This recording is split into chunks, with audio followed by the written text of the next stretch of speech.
ഞാൻ വന്നോളൂ, ആര് വന്നോളൂ, ഞാൻ ഇവിടെ തന്നെ ഇരിപ്പുണ്ട്. കാരണം പോലീസ് പറയട്ടെ ഞാൻ ദാ ഇന്ന സ്ഥലത്തിരിപ്പുണ്ട്, അവർക്ക് അറസ്റ്റ് ചെയ്യാൻ അറസ്റ്റ്. കൗണ്ടർ പരാതിയിൽ നടപടി എനിക്കെതിരെയും എൻ്റെ കുടുംബത്തിനെതിരെയും ഇപ്പോൾ ജാമ്യമില്ലാ വകുപ്പ് പ്രകാരം അറസ്റ്റ് വാങ്ങി. ഇവർ ടൈപ്പ് ചെയ്ത് അയച്ചിരിക്കുന്നു, ഞങ്ങൾ തെറ്റ് ചെയ്തു, ഞങ്ങളോട് ക്ഷമിക്കണം, ആത്മഹത്യ അല്ലാതെ വേറെ വഴിയില്ല എന്നൊക്കെ എഴുതിയിരിക്കുക. സംസാരിച്ച് വന്നപ്പോഴത്തേക്ക് ഇവർക്ക് മൊത്തം കാര്യങ്ങൾ സമ്മതിക്കേണ്ടി വരുന്നു. ഇതിൻ്റെ രസമെന്ന് വെച്ചാൽ കുറ്റം ചെയ്തതിൻ്റെയും കുറ്റം സമ്മതിച്ചതിൻ്റെയും സർവ്വത്ര ഡിജിറ്റൽ റെക്കോർഡ്സ് നമ്മുടെ ഇരിപ്പുണ്ട്. പിന്നെയാണ് ഈ പണം ഇവർ എടുത്തിരിക്കുന്നതിൻ്റെ സ്ഥിരം കുറേ പേരുകൾ നമ്മൾ കണ്ടു. അത് നോക്കിയപ്പോൾ ഇവരുടെ ഭർത്താക്കന്മാരുടെ അക്കൗണ്ട്, പിന്നെ മറ്റേതൊക്കെ ആരാണെന്ന് നമുക്ക് അറിയില്ല, കാരണം അച്ഛനമ്മയുടെ ഒന്നും ഡീറ്റെയിൽ ഇവിടെ എടുത്തു വെച്ചില്ല. പിടിച്ചു തുടങ്ങി ചോദ്യം ചെയ്തപ്പോഴത്തേക്ക് ഇവർ മൂന്നിനും ജോലി വിട്ടുപോയി. ഇവർ പിന്നീട് വിളിച്ചിട്ട് തോന്നി, ചേച്ചി ഇങ്ങനെ പറ്റിപ്പോയി, അങ്ങനെ പറ്റിപ്പോയി, ഞങ്ങൾ ക്ഷമിക്കണം, 2000-3000 രൂപ ഞങ്ങൾ എടുത്തു. കൂട്ടത്തിൽ കുറച്ച് പേര് നമ്മളെ ചതിച്ചാൽ നമുക്കൊന്നും ചെയ്യാൻ പറ്റില്ല. അത് വിശ്വാസ വഞ്ചന എന്ന് പറയുമല്ലോ. സ്ത്രീകൾ അത്ര ശക്തരാന്ന് ഇവർക്കൊരു തോന്നുന്നുണ്ട്. വളരെ ശക്തരാ. 9 മാസം ഒരു കുഞ്ഞിനെ ചുമന്ന് പ്രസവിക്കാമെങ്കിൽ അസാമാന്യ ശക്തരാ.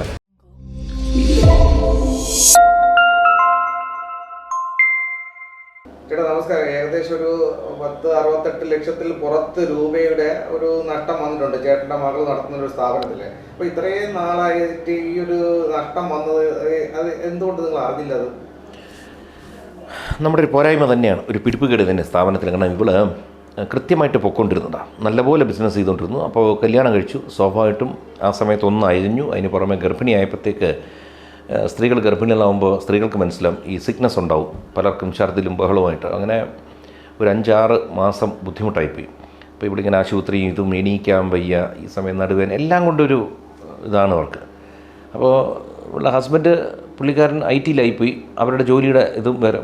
പക്ഷേ ഇവിടെ എന്ത് പറ്റി, ഈ സ്റ്റാഫിനെ പൊതുവെ എൻ്റെ ഒരു സ്വഭാവം അവൾക്കുണ്ട്.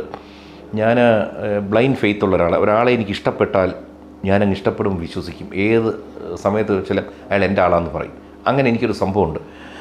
അപ്പോൾ അതിനകത്ത് കുഴപ്പമില്ലെന്ന് ചോദിക്കും, പക്ഷേ ഇതിനകത്ത് ഗുണങ്ങളെ ഉണ്ടാവാറുള്ളൂ. ലോങ് ടേമിൽ നമ്മുടെ നല്ല സുഹൃത്തുക്കൾ മുഴുവൻ അങ്ങനെ ഉണ്ടായത്. പക്ഷേ കൂട്ടത്തിൽ കുറച്ച് പേര് നമ്മളെ ചതിച്ചാൽ നമുക്കൊന്നും ചെയ്യാൻ പറ്റില്ല. അത് വിശ്വാസ വഞ്ചന എന്ന് പറയുമല്ലോ.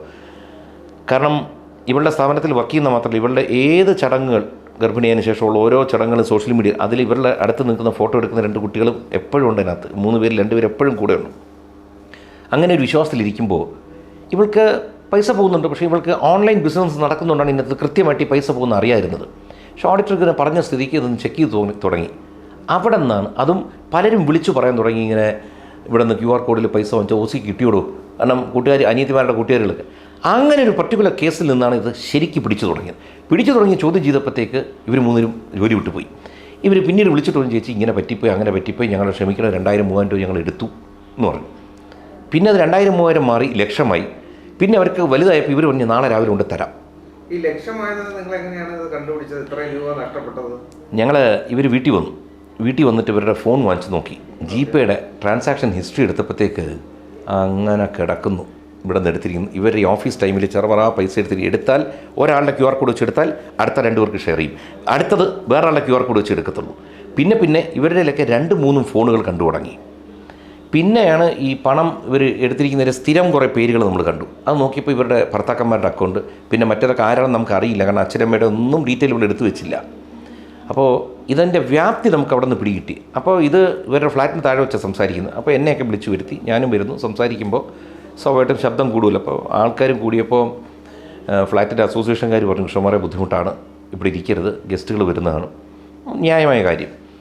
അങ്ങനെ ഞങ്ങൾ അവിടെ നിന്ന് കാറുകളെല്ലാം അറേഞ്ച് ചെയ്ത് ഈ കുട്ടികളെയും നമ്മുടെ മക്കളെല്ലാവരെയും നമ്മുടെ ഓഫീസിലേക്ക് വരുന്നു, ഈ സ്ഥലത്തേക്ക്. അവരൊപ്പം ഉണ്ടായിരുന്നു? പിന്നെ അല്ലെ ഭർത്താക്കം ഈ തട്ടിക്കൊണ്ട് പോയി എന്നൊരു പരാതി അവർ കൊടുത്തതായിട്ട് പറയുന്നു. താങ്കൾ തട്ടിക്കൊണ്ട് പോയി ഭീഷണിപ്പെടുത്തി എന്നൊരു പരാതി പറയുന്നുണ്ടായിരുന്നു. അതെ. അപ്പോൾ അത് നിങ്ങൾ ഈ സംസാരിക്കാൻ വേണ്ടിയാണ് കൊണ്ടുവന്നതിനെ കുറിച്ചാണ് അവർ പറയുന്നത്. അതെ. അങ്ങനെ ഇവിടെ വരുന്നു, ഇവിടെ ഇരുന്ന് സംസാരിച്ച് വന്നപ്പോഴത്തേക്ക് ഇവർക്ക് മൊത്തം കാര്യങ്ങൾ സമ്മതിക്കേണ്ടി വരുന്നു. ഇതിൻ്റെ രസമെന്ന് വെച്ചാൽ കുറ്റം ചെയ്തതിൻ്റെയും കുറ്റം സമ്മതിച്ചതിൻ്റെയും സർവ്വത്ര ഡിജിറ്റൽ റെക്കോർഡ്സ് നമ്മുടെ ഇരിപ്പുണ്ട്.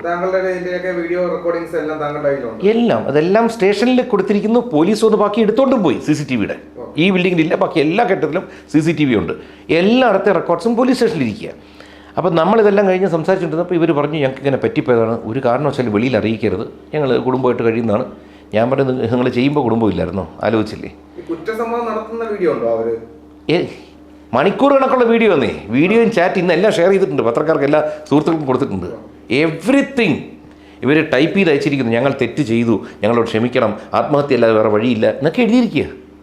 അതുകൊണ്ട് നമ്മളെന്താ അതീവ സുരക്ഷിതമായിട്ട്, കാരണം നമുക്കറിയാം ഇവരെല്ലാം കുഴപ്പം കാണിച്ചു കഴിഞ്ഞാൽ നമുക്കറിയില്ലല്ലോ.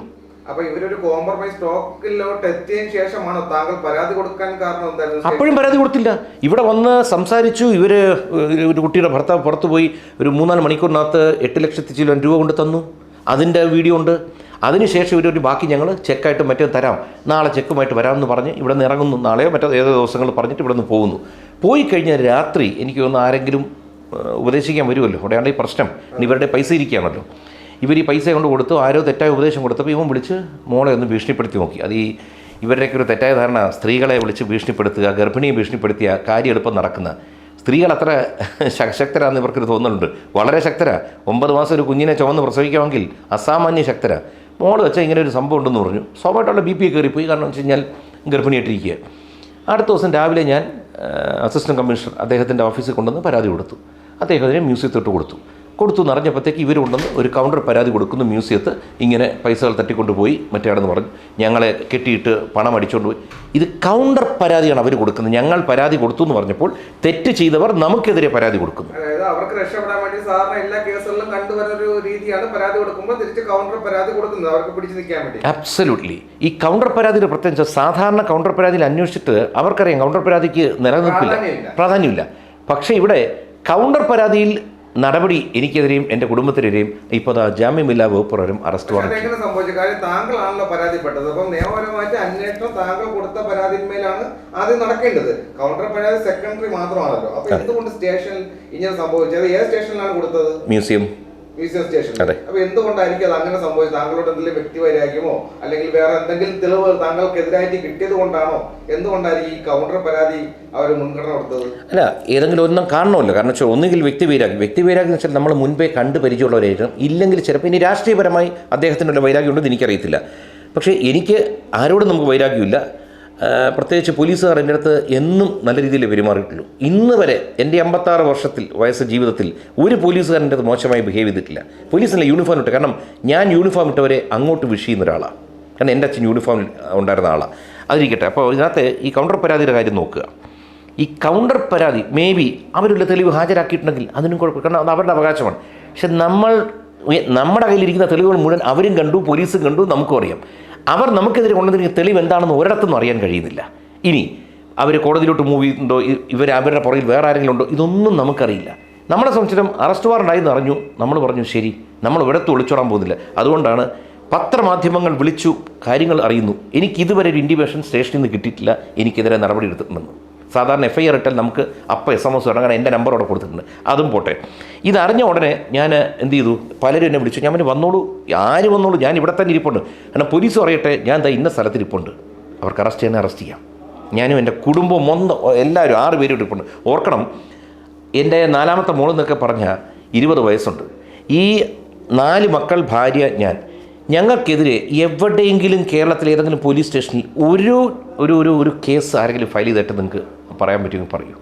അങ്ങനെ ഹിസ്റ്ററി ഉള്ളവരല്ല, ഇതിനോടൊന്നും ഞങ്ങൾക്ക് താല്പര്യമുള്ളവരല്ല. അപ്പോൾ അത് തന്നെ പോലീസ് ആദ്യം പരിശോധിക്കേണ്ടതാണ്. ഇതുവരെ ഞങ്ങൾക്കെതിരെ ഒരിടത്തൊരു പരാതിയില്ല. അവർക്കെതിരെ ഉണ്ടെന്ന് ഞങ്ങൾ പറയുന്നില്ല. പക്ഷേ നഷ്ടപ്പെട്ടവർ, മാനസികമായിട്ട് ബുദ്ധിമുട്ട് അനുഭവിക്കുന്നത് ഞങ്ങളാണ്. എന്നിട്ട് പോലും ഇവർ പെൺകുട്ടികളാണ്, ഇവർക്കൊന്നും ദോഷം ഉണ്ടാവരുതെന്ന് വെച്ചാൽ പരാതി പോലും കൊടുക്കാതിരുന്ന ഭീഷണി പെടുത്തിയപ്പോൾ പരാതി കൊടുക്കേണ്ടി വരുന്നു. അതിന് കൗണ്ടർ കേസ് കൊടുത്ത ഞങ്ങൾക്കെതിരെ നടപടി വരുന്നു. ഈ കൗണ്ടർ കേസ് കൊടുത്ത താങ്കൾ എങ്ങനെയാണ് സ്റ്റേഷനിൽ വിളിച്ച് അറിയിക്കുകയാണോ അതേ മാധ്യമങ്ങൾ വഴിയാണോ പറഞ്ഞത്? ഞാൻ രാവിലെ ഇന്ന് അവിടെ ഓഫീസിൽ നിന്ന് ഇരിക്കുമ്പോഴത്തേക്ക് എന്നെ പലരും ഫോൺ ചെയ്യുന്നു. ഏഷ്യാനെറ്റിൽ നിന്ന് വിളിക്കുന്നു, മാതൃഭൂമിയിൽ നിന്ന് വിളിക്കുന്നു. ചേട്ടാ ഇതെന്താണ് വിഷയം? ഇങ്ങനെ 24 ചാനലിൽ ഇങ്ങനെ വന്നിരിക്കുന്നു. ഞാൻ പിന്നെ കണ്ടില്ല. അപ്പോഴാണ് കാര്യങ്ങളൊക്കെ അറിയുന്നത്. കുറച്ച് കഴിഞ്ഞപ്പോൾ എല്ലാ പത്രക്കാരും വിളിക്കുന്നു. ഞാൻ പിന്നെ വന്നോളൂ, ഞാനിവിടെ തന്നെ ഇരിപ്പുണ്ട്, നമുക്ക് ഒരിടത്തും പോകാനില്ല. പക്ഷേ അതിൻ്റെ അപകടവശം ഒരാൾ വിളിച്ചു പറഞ്ഞു, കൃഷ്ണകുമാറെ ശനി ഞായർ ഒക്കെയാണ്, പിടിച്ചു വേണേൽ അകത്തിടാം. ഞാൻ പിന്നെ വിധി ഉണ്ടെങ്കിൽ നമുക്ക് കുടുംബത്തോട് അകത്ത് പോകാൻ യോഗം ഉണ്ടാവും, അതിന് കുഴപ്പമില്ല. പക്ഷേ എപ്പോഴും നമ്മളെല്ലാവരും നമ്മുടെ കുടുംബങ്ങൾ, പ്രത്യേകിച്ച് പെൺമക്കളാണെങ്കിൽ അവരെ സംരക്ഷിക്കാൻ നോക്കും, തെറ്റ് ചെയ്തിട്ടില്ലെങ്കിൽ. അപ്പോൾ ഞാൻ ആലോചിച്ചു, ഏറ്റവും ഉന്നത സ്ഥലത്ത് തന്നെ നമ്മൾ ഇത് അറിയിക്കണം. നമുക്കിവിടെ ഒരു മുഖ്യമന്ത്രി ഉണ്ട്, അദ്ദേഹമാണ് ആഭ്യന്തരം കൈകാര്യം ചെയ്യുന്നത്. അദ്ദേഹത്തിൻ്റെ ഓഫീസുമായിട്ട് ബന്ധപ്പെട്ടു. എനിക്ക് ശരിയും നല്ലതെന്ന് പറയാൻ ആഗ്രഹമാണ്.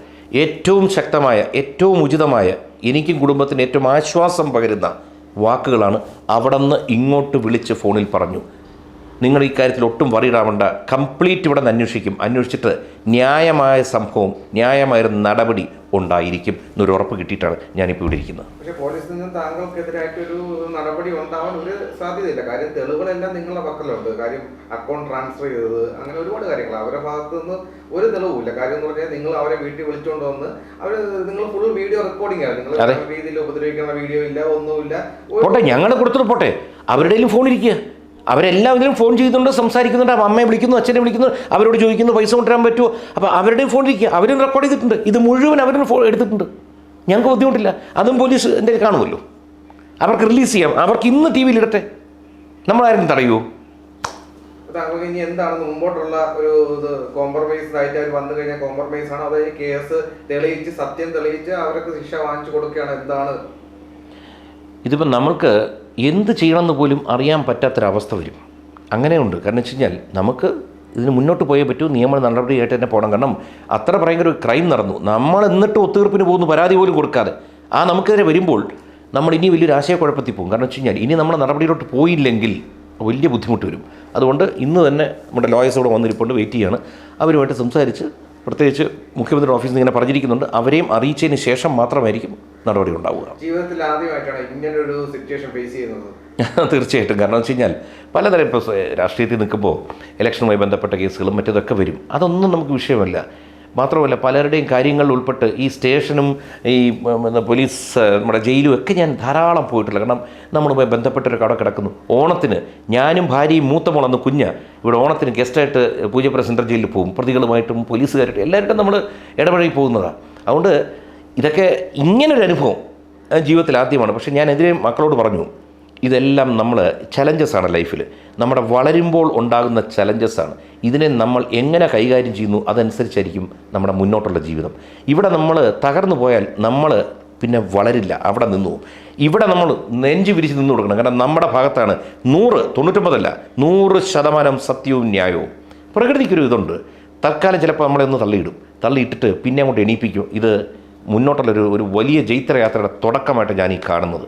കാരണം അത്രയും സത്യസന്ധനായി ജീവിച്ച, കാരണം 4 പെൺമക്കളെ വളർത്തി പോകുമ്പോൾ എനിക്കും ഒരു ചീത്തപ്പേര് വരാൻ പാടില്ല, വന്നാൽ അതിൻ്റെ കളങ്കം അവരുടെ പുറത്ത് വീഴും. അപ്പോൾ അങ്ങനെ ജീവിച്ചൊരാളാണ്. അതുകൊണ്ട് ഞാൻ എന്നൊരു പ്രോസസ്സിൽ, അതായത് ദൈവത്തിൻ്റെ ഒരു പദ്ധതിയുണ്ട്, ആ പദ്ധതിയിൽ വിശ്വസിച്ച് നമ്മൾ പോകണം. പദ്ധതിയിൽ വിശ്വസിച്ച് പോയാൽ കണ്ണടച്ചിരുന്നേച്ചാൽ മതി. ഏത് നടപടി നമുക്കെതിരെ വന്നാലും അത് മാറിപ്പോയിരിക്കും. അതിൻ്റെ ഉദാഹരണമാണ് മുഖ്യമന്ത്രിയുടെ ഓഫീസിൽ നിന്നുള്ള ആ വിളി പോലും. നമ്മൾ എന്നും സത്യസന്ധരായി പോവുക. സത്യമേ ചിന്തിക്കാവൂ, സത്യമേ പറയാവൂ, സത്യമേ പ്രവർത്തിക്കാവൂ. വിജയം കൂടെ വരും.